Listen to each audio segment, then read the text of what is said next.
Hello friends! Welcome back to my video. Nandito na tayo sa pinaka-favorite nating time of the year, Christmas season. Kahit na busy sa work, di talaga pwedeng mawala ang holiday vibes, diba? So today, natanggap ko itong in-order ko na Christmas tree at super mura lang. Sakto lunch break ko, kaya tara, samahan niyo akong i-unbox.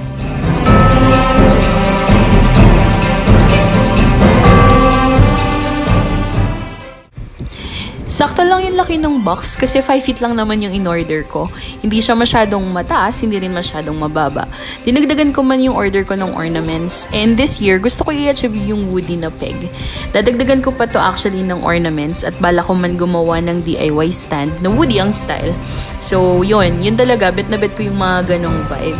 So yun lang muna for now. Hopefully, ma-share ko man paano ko i-DIY yung stand at ilalagay ko pa ng mga ornaments. So kung may suggestion kayo para ma-achieve yung rustic vibe na Christmas tree ko, let me know. Okay? So see you on my next video.